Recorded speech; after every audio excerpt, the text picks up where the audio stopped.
नमस्कार विद्यार्थी मित्रांनो, आपण आज जो पाठ पाहतोय तो आहे अर्थशास्त्राशी परिचय। आता अर्थशास्त्र म्हणजे काय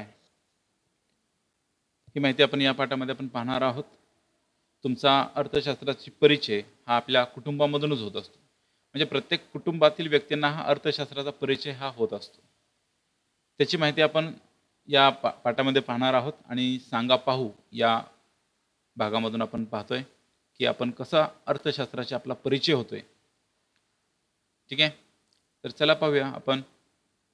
आता या ठिकाणी आपल्याला एक तक्ता दिलेला आहे आणि या तक्त्यामध्ये जे आपल्या एकंदरीत महिन्याचा जो खर्च आहे तो कशा प्रकारे आहे, कोणकोणत्या गोष्टी त्यामध्ये समाविष्ट आहेत आणि त्याचा खर्च किती आहे अंदाजे ते आपण पाहतोय। चला तर मग पाहूया। तर आपल्याला खर्च म्हणजे आपला पहिला खर्च आपल्याला दिसतोय की रोजचा आहार आहे आणि याच्यासाठी आपल्याला 6,000 रुपये खर्च येतोय रोजच्या आहारासाठी। त्यानंतर दुसरा जो खर्च आहे तो म्हणजे पोशाखाचे 2 संच विकत घेणे, त्याला लागणारा खर्च जो आहे तो साधारणपणे 2,000 इतका आहे। म्हणजे हा महिन्याचा साधारणपणे खर्च आहे। त्याचबरोबर शालेय साहित्य विकत घेणे याचा अंदाजे खर्च आपल्याला 500 रुपये आहे। त्यानंतर वैद्यकीय खर्च म्हणजे दवाखाना आहे, या दवाखान्याचा जो काही खर्च आहे तो साधारणपणे 450 रुपये धरलेला आहे।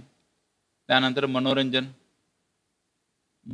आहे, म्हणजे आपण घरामध्ये किंवा बाहेर पिक्चर टीव्ही किंवा इतर कुठल्या गोष्टी बागेमध्ये जाणे वगैरे या सगळ्या गोष्टी या मनोरंजनामध्ये येतात, त्याला 500 रुपये खर्च आहे महिना।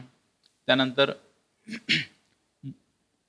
मोबाईलचं बिल, आता आपल्या प्रत्येक घरामध्ये किंवा प्रत्येकाकडे मोबाईल असतो। घरामध्ये 2-3 व्यक्ती जरी असतील किंवा 4-5 व्यक्ती असतील तर प्रत्येकाकडे मोबाईल आहे आणि त्या प्रत्येकाचं बिल देणं गरजेचं आहे। म्हणजे ते 1,000 रुपयेपर्यंत जातं, म्हणजे 5 व्यक्तीला 200 रुपये महिना, याप्रमाणे 1,000 रुपये असं जाऊ शकतं। त्यानंतर फळभाजी विकत घेणे, म्हणजे घरातील व्यक्तींना फळभाजी विकत घेणे या संदर्भात 1,000 रुपये महिना खर्च येतो। आता हे प्रत्येकाचा वेगवेगळा खर्च असू शकतो, हा एकंदरीत आपण खर्च धरतोय। त्यानंतर सार्वजनिक प्रवास खर्च, म्हणजे आपण बसने, रेल्वेने, रिक्षाने कुठे एखाद्या ठिकाणी जात असतो त्या ठिकाणी तो खर्च साधारणपणे 2,700 रुपये खर्च आहे। त्यानंतर वीज देयक, म्हणजे घरातील वीज जी आहे ही वीज देणे, म्हणजे याचं साधारणपणे 1,500 रुपये इतका खर्च आहे। ठीक आहे, तर अजून पुढे पर्यटन आहे, तर पर्यटनावर खर्च महिना जो आहे तो किती दाखवलेला आपल्याला 4,000 रुपये दाखवलेला आहे। आणि बँकेचा हप्ता, जर कर्ज काढलं असेल आपण बँकेचं तर त्याचा साधारणपणे हप्ता हा 3,000 पर्यंत दाखवलेला आहे। असा एकंदरीत जो खर्च आहे महिन्याचा तर तो साधारणपणे किती होतोय तर 22,550 रुपये इतका होतोय। 22,550 इतका खर्च होत आहे, जो खर्च आपण पाहिला तो। ठीक आहे, म्हणजे 6,000, 2,000, 500, 450 हा प्रत्येक खर्च आहे त्यांची मिळून बेरीज किती येते 22,550 रुपये। आता समजा तुमचा या महिन्याचा खर्च वरीलप्रमाणे आणि तुमचं मासिक उत्पन्न, म्हणजे तुमचा मासिक घरामधल्या कुटुंबातील जे मासिक उत्पन्न आहे ते किती आहे तर तिथे 20,000 आहे। पहा, म्हणजे या ठिकाणी आपल्याला असं लक्षात येईल की जेवढं आपलं उत्पन्न आहे त्या उत्पन्नाच्या अधिक खर्च हा आपल्याला या ठिकाणी दिसून येतोय। पहा 22,550। मग याचा जर ताळमेळ बसायचा असेल तर आपण आपल्या कुटुंबाचा खर्च किंवा कुटुंबाच्या खर्चाचा ताळमेळ बसवण्यासाठी आपण कुठल्या गोष्टींना प्राधान्यक्रम द्यायचं किंवा कोणत्या बाबींना प्राधान्यक्रम द्यायचं ते आपण आता पाहणार आहोत। म्हणजे आता आपण काय करायचंय तर आपण या ठिकाणी हा जो खर्च दिलाय त्या पद्धत तो सोडून आपण आपल्या पद्धतीने काय करूया खर्च करून बघूया। चला, आता यामध्ये आपण रोजचा आपण खर्च पाहिला तर साधारणपणे ठीक आहे, आपण 6,000 धरू त्याला। त्यानंतर पोशाखाचा संच, आता दर महिन्याला आपण काय पोशाख प्रत्येकजण घेणार नाही आहे, म्हणजे आपण इथं 2,000च्या ऐवजी आपण 1,000 हा खर्च धरूया। त्यानंतर शालेय साहित्याला यामध्ये आपल्याला काही कमी करता येत नाही, त्यामुळे 500 रुपये आपण धरूयाच। त्यानंतर दवाखान्याचा सुद्धा खर्च आपल्याला कमी करता येणार नाही आहे, त्यासाठी आपला जो खर्च आहे तो 450 रुपये तो आपण धरूया। आता या ठिकाणी मनोरंजनाचा खर्च आहे तो आपण काय करूया निम्मा करूया, म्हणजे साधारणपणे 250 रुपये आपण करूया. त्यानंतर मोबाईल देयक आहे, तर त्या मोबाईल देयकाचा मध्ये आपण सुद्धा या ठिकाणी काटछाट करू शकतो. मग त्यामध्ये आपण तो साधारणपणे 500 रुपयाचं मोबाईल 1000 रुपये आहे, त्या ठिकाणी 500 रुपये करा. भाजीपाल्यामध्ये आपल्याला काही कमी करता येत नाही, म्हणजे आपल्याला ते आवश्यक घटक आहे, त्या ठिकाणी आपण करूया. आणि या ठिकाणी जो सार्वजनिक खर्च आहे यामध्ये सुद्धा आपल्याला काही कमी करता येतील. आपण त्या ठिकाणी 1000 रुपये तर किमान आपल्याला कमी करता येईल. त्यानंतर वीज बिल जे आहे ते वीज बिल आपल्याला जे वीज बिल देयक आहे हे साधारणपणे किती करता येऊ शकतं, तर आपण आणखीन वीज बिल जे आहे ते आपण किती करूया, साधारणपणे 1,500 रुपये. मग वीज बिल आपल्याला घरातल्या सगळ्याच लाईट चालू असतात का, एवढं आपलं साधारणपणे येतं का, घरचं बिल साधारणपणे एवढं येत नाही, तर आपण साधारणपणे 1000 पर्यंत करूया. वीज बिल हे आपलं 1000 करूया. खाली घेतो थोडंसं, 1000. त्यानंतर पर्यटनाचा जो खर्च आहे, आता पर्यटनामध्ये सुद्धा आपण एवढा खर्च करणे अपेक्षित नाही आहे, त्यामुळे 2000 आपण त्यामधून सुद्धा वाचवलं. आणि बँकेचा हप्ता जर घेतला आपण, तर तो बँकेचा हप्ता पूर्ण आपल्याला भरावाच लागतो, म्हणजे बँक काय आपल्याला पैसे कमी करून देत नाही, त्यामुळे तो त्यांचा हप्ता आपल्याला द्यावा लागतो. म्हणजे आता आपण पाहिलं तर 6 1 7,000, 7 आणि 8 9 10 11 12 13 14 15 16 ते 17,000, साधारणपणे 16 ते 17,000 रुपये काय होऊ शकतात, यातून जाऊ शकतात. म्हणजे आपण जर आता हे बेरीज करत बसत नाही आहे, परंतु 6 1 7 7 आणि 8 9 10 11 12 13 14 15 16 17 17,600 म्हणजे 17,500 रुपयेपर्यंत काय होऊ शकतं, हा खर्च येऊ शकतो. म्हणजे आपण काय केलं, तर जेवढा पगार आपला किती आहे, 20,000 पगार आहे, तर 20,000 पगारामधून आपण काय केलेलं आहे, तर 2,500 रुपये वाचवलेले आहेत. म्हणजे 20,000 पगार आहे, त्यातून आपण काय केलेलं आहे, जे इकडे एक्स्ट्रा जात होते ते 2,500 ते 2,500 आपण वाचवलेत, म्हणजे 20,000तून ते वाचवलेले आहेत, म्हणजे 17,500 रुपये आपला काय झाला, तो खर्च झाला. म्हणजे आपण हा उत्पन्न आणि त्यातून होणारा खर्च यांचा ताळमेळ आपण बसवलेला आहे. ठीक आहे. तर अशा वरील जी कृती आपण केली, तर या कृतीमधून तुम्हाला असं लक्षात येईल की व्यक्तिगत किंवा कौटुंबिक व्यवस्थापन हे मुख्यतः उत्पन्न आणि खर्च, उत्पन्न व खर्च म्हणजेच आर्थिक घटकाशी संबंधित आहे. म्हणजे आर्थिक घटक यामध्ये आला आणि हाच घटक जो आहे, म्हणजे याच घटकामधून अर्थशास्त्राचा जन्म झालेला दिसून येतो. म्हणजे कौटुंबिक व्यवस्थापनामध्ये उत्पन्न आणि खर्च यांचा जो ताळमेळ बसवतो, यातूनच काय झालेला आहे, अर्थशास्त्राचा जन्म झालेला आपल्याला दिसून येतो. आता अर्थशास्त्र ही जी संज्ञा आहे ही कुठल्या शब्दापासून आली, तर ग्रीक शब्द आहे. ग्रीक शब्द जो आहे तो ओइकोनॉमिया हा एक आहे ग्रीक शब्द आहे, आणि या ग्रीक शब्दापासून अर्थशास्त्र ही संज्ञा आलेली आहे. म्हणजे याचा अर्थ कौटुंबिक व्यवस्थापन आहे. म्हणजे जो ग्रीक शब्द ओइकोनॉमिया आहे याचा अर्थ काय आहे, कौटुंबिक व्यवस्थापन. आणि कौटुंबिक व्यवस्थापन व अर्थशास्त्र यात बरेच साम्य आहे. म्हणजे आपण लक्षात घ्या, अर्थशास्त्र म्हणजे काय, पैशाशी संबंधित, आर्थिक घटकाशी संबंधित आहे. त्यामुळे पहिलं येतं काय, कौटुंबिक व्यवस्थापन येतं. ठीक आहे. तर वेळ, पैसा, श्रम, भूमी, साधनं यांचा प्रभावीपणे वापर कसा करावा हे अर्थशास्त्रामुळे आपल्याला समजत असतं. आपण वेळ कसा घालवतो किंवा पैसा कसा घालवतो किंवा पैसा कसा कमवतो, कष्ट करणं किंवा भूमी किंवा इतर साधने यांचा आपण जो वापर कसा करतो, प्रभावीपणे कसा वापरतो किंवा कसा करावा, हे आपल्याला कोणत्या गोष्टीमुळे कळतं, तर हे फक्त आपल्याला अर्थशास्त्रामुळे कळतं. ठीक आहे. म्हणजे हे अर्थशास्त्र आपल्याला सांगतं की वेळ तुम्ही कसा घालवला पाहिजे, पैसा कसा कमवला पाहिजे, श्रम किती केलं पाहिजे, भूमीचा वापर कसा केला पाहिजे, साधनांचा वापर कसा केला पाहिजे, या सगळ्या गोष्टी आपल्याला कशामुळे कळतात, अर्थशास्त्रामुळे कळतात. ठीक आहे. तर विविध साधनांचा वापर करून लोकांच्या अमर्याद गरजा कशा भागवल्या जातात याचा अभ्यास हा अर्थशास्त्रामध्ये केला जातो. आता लोकांच्या गरजा ज्या आहेत त्या अमर्यादित आहेत. पहिल्या काळामध्ये लोकांच्या गरजा कमी होत्या, परंतु आताचा काळ जर पाहिला तर आताच्या काळामध्ये लोकांच्या ज्या गरजा आहेत ह्या अमर्याद अशा वाढलेल्या आहेत, म्हणजे खूप वाढलेल्या आहेत दिसून येतात. आणि या कशा भागवल्या जातात याचा अभ्यास आपल्याला या अर्थशास्त्रामधून करता येतो. ठीक आहे.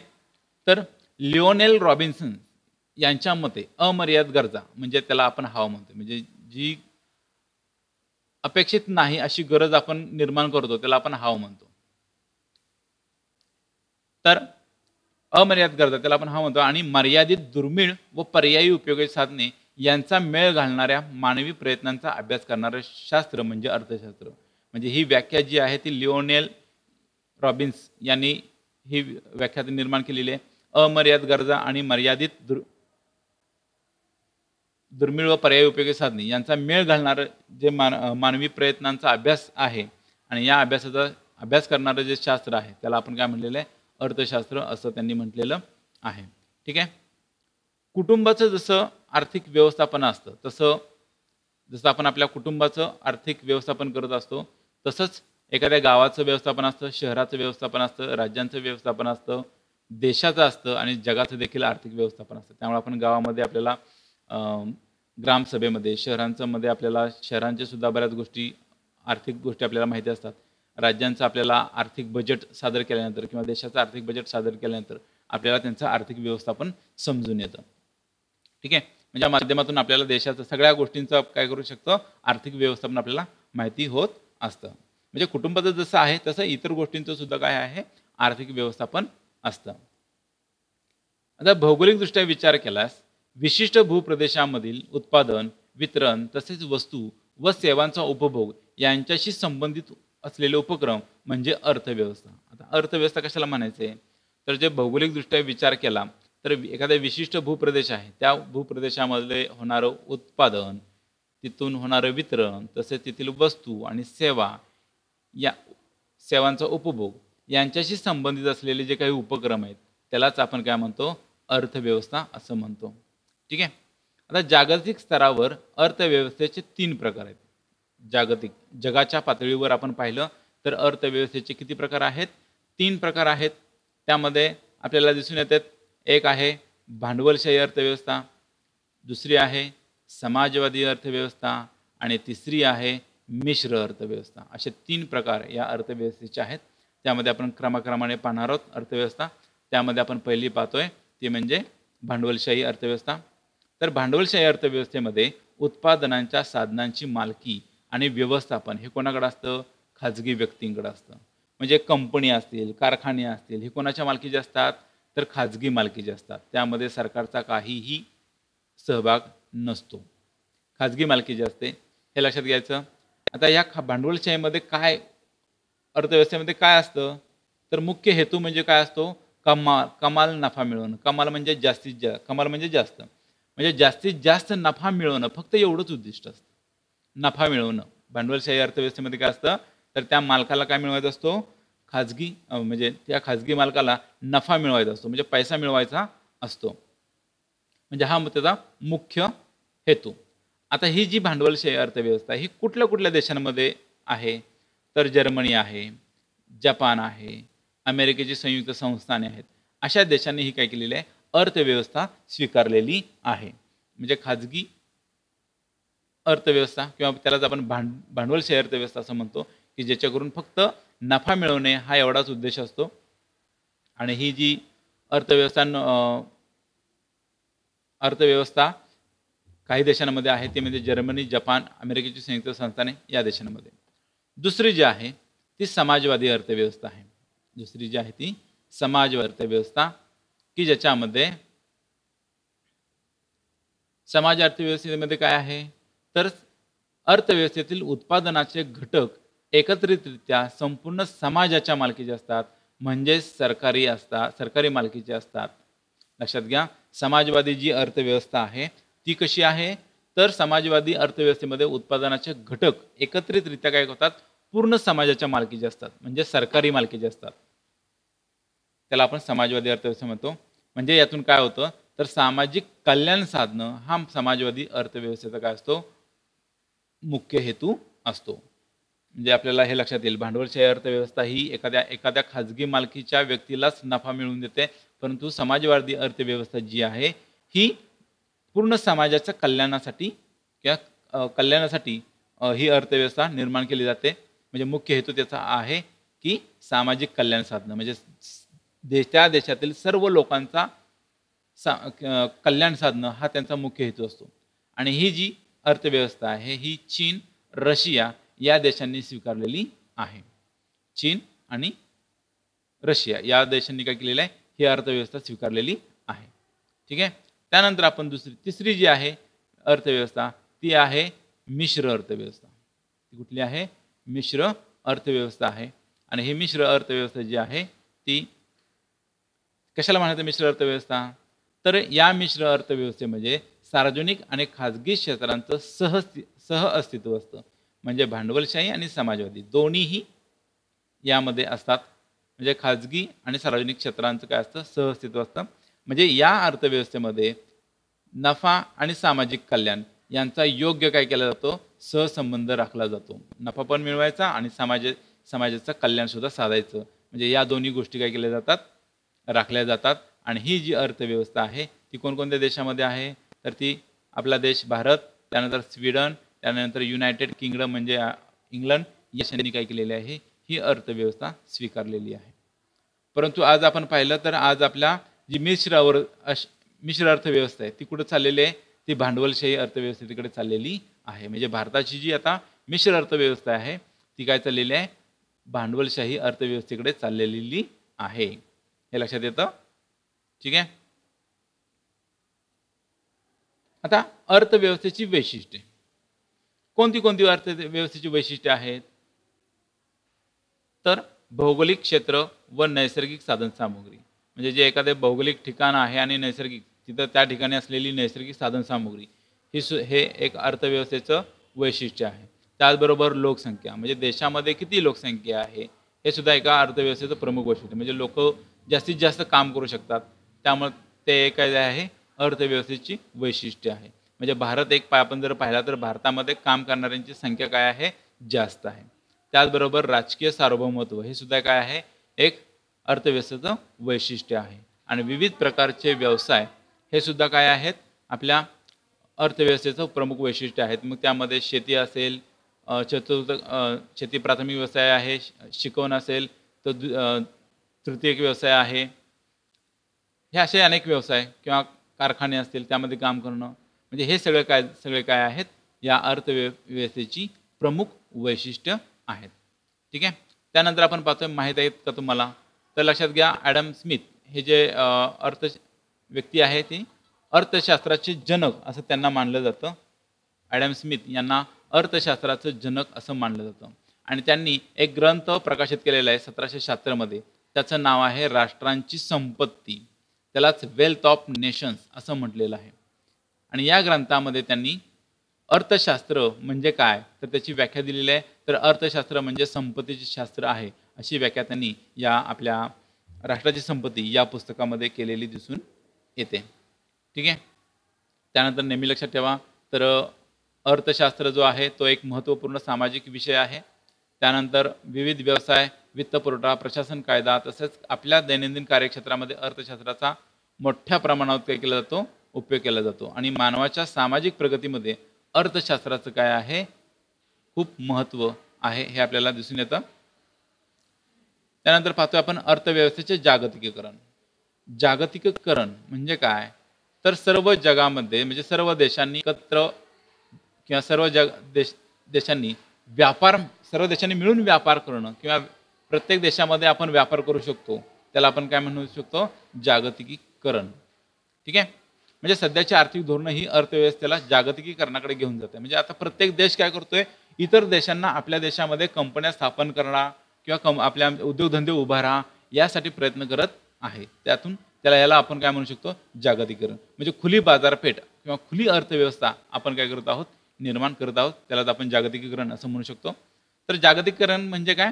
तर वैश्विक अर्थव्यवस्थेची निर्मिती. वैश्विक जगाच्या अर्थव्यवस्थेची निर्मितीच होय. आणि वैश्विक अर्थव्यवस्था जी आहे ती सीमारहित आहे. म्हणजे कुठल्याही प्रकारची त्याला सीमा नाही. ती कुठे कोणत्याही ठिकाणी ही अर्थव्यवस्था निर्माण होते. आता अशी सीमारहित अर्थव्यवस्था असते की जिथं नैसर्गिक साधनसंपत्ती, नफा, सेवा, भांडवल, श्रम आणि तंत्रज्ञानाचा प्रवाह मुक्तपणे देशाच्या सीमापार जात असतो. म्हणजे कोणीही कुठल्याही ठिकाणी आपण काय करू शकतो? नैसर्गिक साधनसंपत्ती म्हणजे त्या देशाची परवानगी घेऊन आपण साधनसंपत्ती वापर करू शकतो, नफा मिळू शकतो, तिथं सेवा देऊ शकतो, भांडवल गुंतवू शकतो. म्हणजे आपण एखाद्या दुसऱ्या देशामध्ये भांडवल करू शकतो. त्याचबरोबर आपण दुसऱ्या देशांमध्ये जाऊन नोकऱ्या करू शकतो किंवा तंत्रज्ञानाचा वापर ह्या सगळ्या पूर्ण देशाच्या सीमापार काय होत आहे जात आहेत. म्हणजे आपण आपलं भांडवल श्रम हे इतर देशांपर्यंत पोहोचवू शकतो. जागतिकीकरण म्हणजे देशाच्या अर्थव्यवस्थेला जागतिक अर्थव्यवस्थेचे एकरूप करणं होय.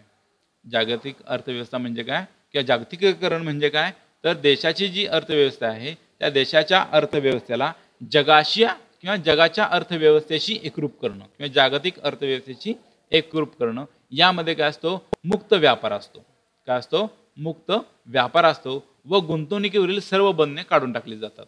म्हणजे एखाद्या देशाला आपल्या देशामध्ये गुंतवणूक करायची असेल तर कुठल्या प्रकारची बंधनं त्यांच्यावर लादायची नाही आहेत, तर त्यांना त्या पद्धतीनं गुंतवणूक करायला परवानगी देणं. ठीक आहे. तर अर्थव्यवस्थेची कार्य आपण पाहूया.